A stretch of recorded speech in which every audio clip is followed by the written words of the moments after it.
asalaamaaleykum ñu ngi leen di nuyu bu baax yéen ñi ñuy teewlu saa su ne fii si Dakar Buzz ñu am mbégte ak ca waxtu di janook yéen suñu ay reportage émission ak ni ni mel tey nag dañuy waxtaane wàllum client yi nga xamante ne nii ñoom ñoo nekk G30 nga xamante ne nii am dëkkuwaay moo leen dugal ci projet booy bi waaye dañuy jànkuwanteel ay jafe-jafe jamono jii may waxee yéen ñenn yi ngir jot seen ay caabi moo tax tey ñu war a waxtaane li ni mel ak kenn ka nga xamante ne nii maa ngi toog ak moom ñu koy wax El Hadj Ba di kenn si client wu G30 moom la ñu nar a sekkal tey waxtaan mu gën ñu dikkal si jafe-jafe yi nga xamante ne ni moom la ñuy jànkuwanteel ngir jot seeni ay caabi waaye it lépp la nga xamante ne nii rek danañ ko mën a indi comme ay leeral si mbirum G30 moom mi ñu toogal nga xamante ne nii client la si danañu ko leeralal dama koy nuyu bàyyi ko mu nuyanteeg yéen ñu doog a xuus ci waxtaan bi El Hadj maa ngi lay nuyu dalal la jàmm ci Dakar Buzz bàyyi la nga nuyanteeg ñu lay seetaan. waaw maa ngi lay fay di nuyu ñëpp. man nag maa ngi tudd El Hadj Ba bokk ci ñi nga xam ni jëndoon nañu kër ci appartement yi nga xam ni moom moo nekk Diamniadio. ñu jëndoon ko ci compagnie bu ñu naan G30 Immo. waaw donc loolu moo fi sañu teewaay tey. loolu moo fi seen teewaay pour ngeen entamer projet bi naka ngeen débuté. waaw ñun nag dañoo nekk ci àll bi ñenn ñi ñu ngi Sénégal bi ñu gisee projet bi si sañu biir waxtaan. Président de la République. moom moo ñëwoon Diamniadio ànd ak ki nga xam ni moom lañu naan. yëkkatil micro bi. Mathiam. mu nekk DG bi nga xam ni moom moo jiite G30 Immo. d'accord waaw man bi ma gisee projet personnellement. dama ne lii lu wóor la président partenariat la entre le secteur public. ak secteur privé bi. ñu daal di yëkkati ma dem ba ci G30. ñi ma àndal ñëpp tamit même procès bi la ñu def. ñu dem ba ci G30. wax ak ñoom ñu wax yu leer ñu wóolu leen. bi ñuy dugalee commencé ñu defal ñu naka lañ koy fayee. suivant travaux yi nu muy tàmbalee ba muy jeex. ñu dugal ci sañu alal. man personnellement maa ngi ci commencé depuis 2016. depuis 2016. waaw naka lañ leen wax ne ngeen koy fayee pour bénéficier wu ci appartement yi. waaw man sama ñu nga réservation bi da nga waroon joxe 2 millions. 2 millions. waaw bu ñu defee fondation bi nga joxe 3 millions. plancher nga def yeneen 3 millions fin de plancher nga def yeneen 3 millions revêtement bi nga dugal 4 millions peinture ak yooyu réception bi. 3 millions peinture ak réception bi 2 millions donc mu war a nekk ay appartement qui coûtait 20 millions de francs CFA. 20 millions. léegi yéen motale ngeen fay bi yëpp. waaw am na ñoo xam ni matale nañu am na ñoo xam ni matale wuñu woon. mais G30 ci jëm boppam ñoom ñoo bi ñu arrêté liggéey bi. wooteetuñu appel de fonds. donc ñu bari dañu taxaw di xaar. parce que amatuñu woon comme man maa ngi ci li ñu naan deuxième phase ñoom li ñuy jot a établir tuuti immeuble yi ñuy jot a taxawal première phase bi la. première phase bi nag building yi taxaw na mais amul benn finition. d'accord kenn mënu faa dëkk fi mu ne nii ndax liggéey bi eggul. waaw deuxième phase bi nag tàmbaleeguñ ko. d'accord tàmbaleeguñ ko. yéen normalement kañ ngeen waroon a jot seeni ay caabi ngir dëkk fa. man sama contrat ñu ngi ci bind maa ngi tàmbali 2016 laa tàmbali procès bi. 2016 waaw ñu ne ma 2018. même man sax sama contrat ñoom juum nañ ci def ci 2017 ba ma prononcé leen pour ñu rectifier ko jotuñu ko rectifier mais man dama jàppoon ni ba 2018 baax na. baax na waaw boobu ba léegi nag saa yu ma demee G30 laaj leen dañ ma naan assainissement la ñuy xaar. état bi moo leen waroon defar assainissement. waaw wax boobu nag moom moo continuer ba tey jii nii. donc xamatuñu bañ leen di wax loolu ak léegi si ñaata temps la toll bañ leen naan problème assainissement moo ko téye. depuis 2018 au moins travaux yi bi mu taxaw ak léegi mët na ñaari at waaw boobu ba léegi nag dara yëngootutu fa. waaw boo fa demee tamit ñi nga xam ni ñoom ñooy sécurité bi. ñoom ñoo fa nekk ñoom ñoo leen fa teewal daal mais amul kenn koo xam ni peut-être mi ngi liggéey ci avancement travaux yi. ba tey ñuy wax nii. loolu daal lañ teg ci seen loxo wàllum assainissement moo tax jotagu leen ci seen caabi mais yéen clients yi est-ce que jàpp ngeen ni loolee moo waral jotagu leen ci seen caabi gën ngeen lu ñu leen wax noonu. waaw xam nga lu ñu la mënti wax rek loolu ngay mën a jàpp mais tamit dalul xel parce que nit ki bu fekkee ni da ngeen waxante en tant que société. nga yaakaar ci ñoom nga ni lii de lu takku la lu dëggal la. nga dugal ci sa alal dem ba nga xam ni pare nga pour dëkk foofu. ndax ku nekk yaa ngi nekk fenn ak sa njaboot am na ñoo xam ni yàgg nañ ci àll bi. wala ñi ngi fii di fay seeni luyaas. yaakaaroon ci loolu. boobu ba léegi vraiment ñu continuer di fay seeni luyaas. xaw na metti ñi nga xam ni tamit nekkoon nañ ci àll bi war a ñëw dëkk si. ba indi seen bagage di ko dugal ci ay box. loolu dafay xaw a jafe. day xaw a jafe. donc loolu mujjee nekk naqar pour ñu bari. ci ñun ñëpp même naqar bi la ñuy ñoo ko bokk daal. nee nañ am na sax ñu ci stressé ba jëlee ci feebar. waaw loolu yëpp am na ñoo xam ni kii suñuy njiit ñu naan ko monsieur Ousseynou Fall. moom vraiment mu taxawu ci bu baax a baax dañuy waxtaan lu bari. mu am ci vraiment stress bu bari parce que yàgg ci àll bi tamit. yaakaar loolu yëpp. bëgg ñibbisi ak sa njaboot. mënoo ñibbisi fekk sa alal dugal nga ko ba pare te ñëpp xam nañ ni muy fii fépp foo munti nekk ci àdduna utub alal jooju ak la nga ciy dang-dang yi ba daj ci. yombul pour kenn. dëgg la waaw dëgg la donc nag ñun dañu vraiment bëgg parce que bu ñu ne partenariat. secteur privé ak public. mooy état bi ak compagnie bi nga xam ne ñoom la ñuy defal loolu lu baax la ci dëkk. ñu koy saluer bu baax. mais nag dafa war a tëddee ci yoon. mooy nit ki bu fekkee ni ñaari état bi ak secteur privé bi dañu am partenariat. ñoom waruñu protégente. clients yi nga xam ne ñun ñooy investisseurs yi ci seen compagnie yi. ñun la ñu war a liggéeyal. mais nag dem nañu ba nga xam ne amatuñu kan la ñuy waxal. ana responsable Getran yi newu leen di communiquer ak ñoom actuellement. ñoom duñuy communiquer ak ñun ci diggante ñaari at benn email la ñu mës a yónnee loo xam ni man fàttaliku naa ko muy daaw. lu ñu leen ci doon wax. waaw email boobu nag dañu jékki-jékki ak pression yi ñu ne ñu yëf yi assainissement la ñuy xaar loolu plus mooy email bi loolu la waxoon. ñun nag ci la ñu profité parce que kenn xamantewul woon. ci la ñu profité ci email boobu ak ñi ko yónnee woon yëpp. ñu ne nañu waxtaan suñu biir parce que ñoo bokk naqar bi. loolu moo tax ñun ñu mën a am sax groupe boo xam ni di booloo di xeex même xeex boobu parce que suñu objectif bi benn la mooy jot sañuy caabi. d'accord te nu mu gën a gaawee. d'accord mbirum assainissement moo ko yor ndax yéen tamit jot ngeen gisee ak ay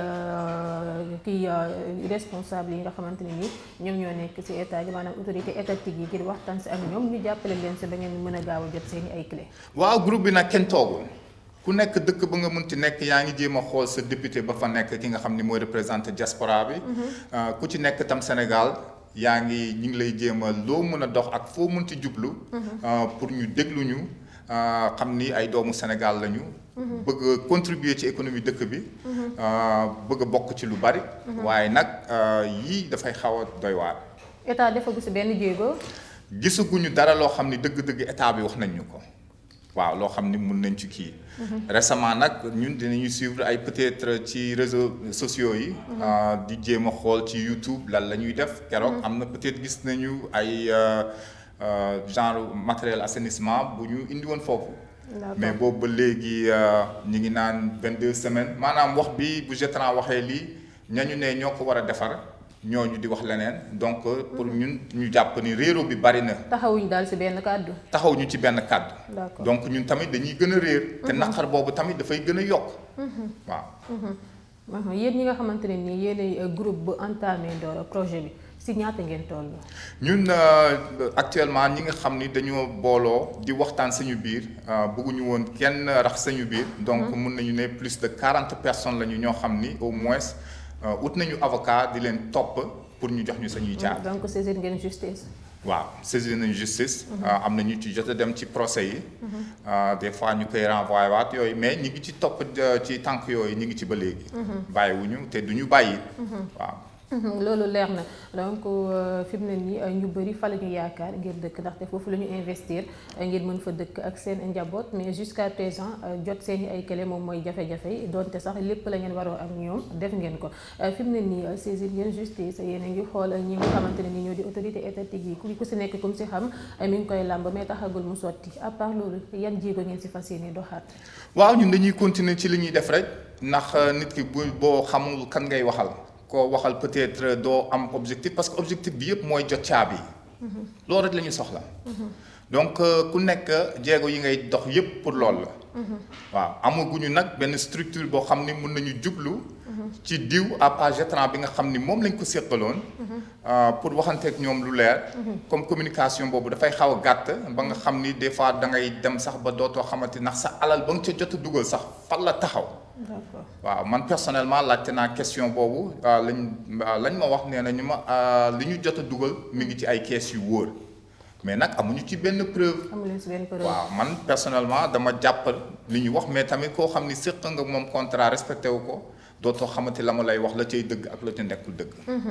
ndax yéen tamit yéen ñi nga xamante ne yéenay clients yi te mënu leen jot seen caabi parewu leen ngir dajaloo dem gisee ki nga xamante ne nii mooy njiital Jetran ngir mu wax leen lu leer teg leen ci ay tànk yu wër. waaw loolu nag loolu bëgg nañ ko mais ñoom moom tout le temps.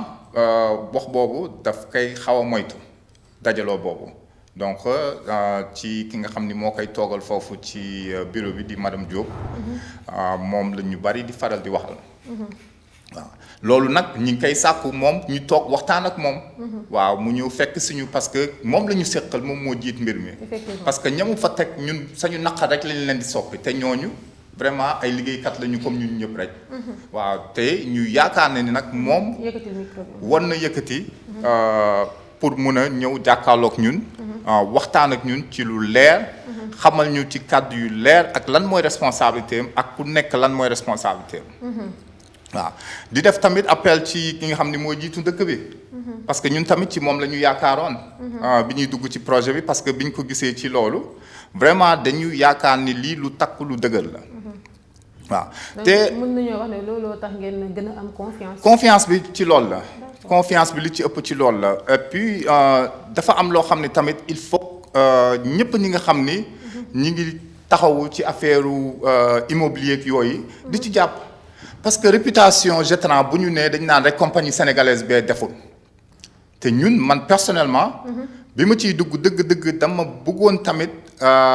lépp li nga xam ne mooy compagnie sénégalaise yi ñu investir ci parce que am na yeneen compagnie étrangère yu fa nekk di liggéey. mais man personnellement ba ma waxee ak ingénieur ba fa newoon. ku sant Bala woon. loolu laa ko njëkk a wax.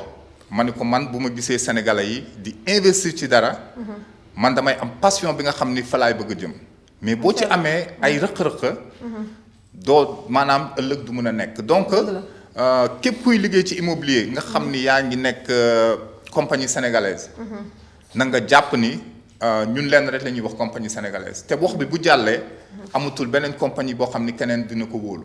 donc dañuy obligé di seet leneen loo xam ni gënaluñu. loolu tamit war nañ di ci bàyyi xel. effectivement war nañ di ci bàyyi xel bu baax a baax a baax parce que xam nga ku nekk ci àll bi wala nga nekk fii sa dëkk demoo fenn di liggéey di daan sa doole pour taxaw. am dara lu baax.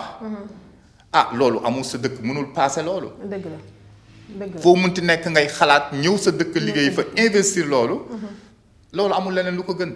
amul leneen lu ko gën koo gis mu nekk fenn di dang-dangi rek pour am lu baax pour njabootam. ñoom dañ leen di ñaan ñu ñëw xool ñu ñun que ñoom ay investir dañ ñëw yor seen compagnie. ñu ñëw investir seen compagnie. yaakaar ci état bi. état bi war ñu taxawu. ci ñun ñi nga xam ni ñoo leen fa teg. delloo ñu njukkal. ci li ñu leen di laaj rek mooy ñu def seen liggéey na mu ware. leeraluñu ci ay kàddu yu leer lan la ñu taxawal. lan mooy ëllëg. ak fan la ñu toll wax ñu ci lu leer a leer loo xam ni vraiment dinañu mën a delluwaat confiance boobu ñun loolu la ñu soxla. waaw ça fait que lii liggéey bi warul yem ci Jetran Immo ñeneen ak ñeneen war nañ leen wax ni ñun de kontaan nañu ci sénégalais yi li ñuy def seen liggéey rafet na. waaye tey jii est-ce que mën nañu wax loolu mënuñu ko. mu mel ni dañu leen décevoir. déception la te déception boobu day affecté képp ki nga xam ni dafa taxawal compagnie pour liggéey nekk doomu réew bi. defar sa compagnie nit ñi war la jàppale bu fekkee ni confiance boobu amu fi dëkk bi du mus a dem. dëgg la du mus a dem. donc nag ñun ñëpp dañu war a taxawan. muy nguur gi taxawuñu. bu ñu taxawalee lu leer ci ay kàddu. ànd ak ay compagnie privé ñuy liggéey. nañ ko teg ci yoon. des fois nag rëq-rëq dina am. mais communication tamit dafa am solo ci kaw loolu. waaw ñun ñuy ñaan état bi toog ak ñun Jetran toog ak ñun. déglu sañuy naqar parce que metti na. mais lan moo waral tamit G30 duñu communiquer ak yéen ñi nga xamante ne ni yéenay client yi. waaw man nag bi ma waxtaan ak ñoom vraiment accepté nañu responsabilité boobu nee nañu vraiment ñoom seen communication bi doxul ñoom xam nañ loolu seen bopp. man nag suggéré naa leen nee leen li wees na. mais c'est pas trop tard. communication mën na tàmbali tey. waaw ndax nit ki booy communiquer ak moom di nga ko wàññi lu bari. dëgg ku nekk ci lëndëm rek stress bi nga koy yokk dafay metti. dafay metti parce que nit ñi dañu uuf seen njaboot. teg sa alal foo xam ni yaa ngi continuer di fay luyaas tey jii nii. ñàkkul ni ñi nga xam ni jël nañu banque sax. di fay banque bi tamit loolu gën na metteeti. dëgg la waaw. nañu xool bu baax a baax taxawuñu. te taxawaay boobu mooy li nga xam ni mooy les normes. ñun daal vraiment loolu la ñuy yaakaar ci ñoom. macha allah ban jàngat ngeen jëlee si li ni mel. jàngat bi moom bari na. waaw ñun nag vraiment dëgg-dëgg dañuy waxtaan tout le temps ne waruñoo bàyyi quelles que soient les difficultés waruñoo bàyyi parce que réew mi bu doxee ñun la ak lu mu metti metti ñun dañ ci war a teg sañu loxo. sori ci fu mu war a soree. dem ci ba mu jeex même buñ ci am ay déception waruñoo bàyyi man jàngat boobu laay gis tout le temps parce que dama am passion li nga xam ni mooy liggéey sama dëkk. nekk sama dëkk fi nga xam ni foofu la sa jàmm rek mën a nekk foo munti nekk. dëgg la waaw dëgg la. quel que soit challenge yi ci am ak difficulté yi. waaw man passion boobu laa am te ñama waxtaanal tamit. ci groupe bi passion boobu la ñu am. je pense que passion boobu moo tax nit ñi di continuer di yaakaar mais chaque fois da nga naan est-ce que lii mën na nekk waaye mën na nekk. mën na nekk dañuy continuer di dox ci loolu. du ñu taxaw benn yoon fépp fu ñu mënti dem dañuy taxaw bëgg rek ñoom ñu dégluñu bu baax a baax dégluñu. ça fait que ñu mën a di déglu ñi nga xam ni mooy doomu réew mi lépp li nga xam ni ñi ngi koy jooy. ci seeni naqar. dëgg la. loolu man pour man c'est très important. am na ci solo lool. waaw am na ci solo lool.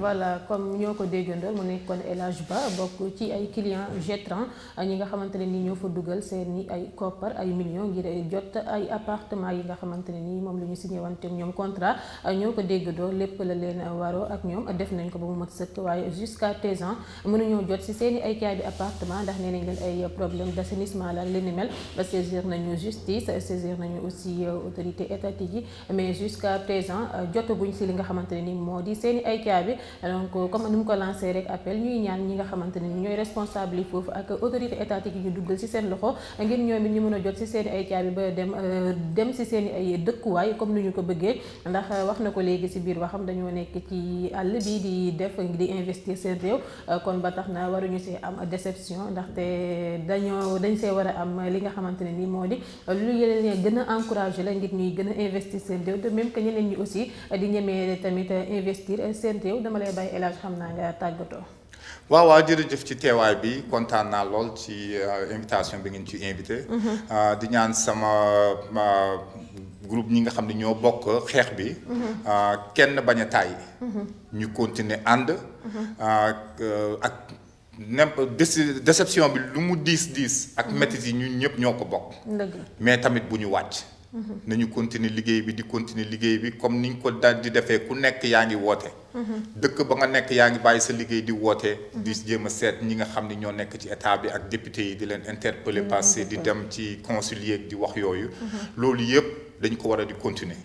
ndax ñu mën a gën a dooleel ñeneen ñi nga xam ni xëy na xamuñu yoon yi. surtout parce que ñun tamit amuñu ci expérience.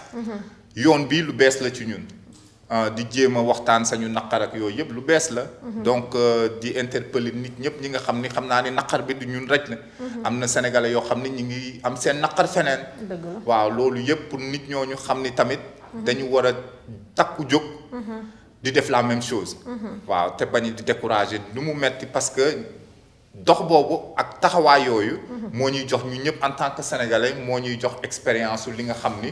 moom la ñu war a xam pour di ko teg état bi nga xam ni ñoo leen fi teg ñoom ñu mën a def seen liggéey normalement. bu ñu séqee privé beeg wala état bi ak kum ci mbooloo bu mu ci munti nekk. ñu mën a di leen taxawu xam li nga xam ni mooy yoon. te di bañ a tàyyi. macha allah. am na solo maa ngi lay jaajëfal bu baax ci leeral yi nga xamante ne ni indi nga ko fi tey di jaajëfal mbokk internet Dakar Buzz yu ñu doon suivre partout dans le monde jox leen dig daje ci yeneen i waxtaan jaa ngeen jëf.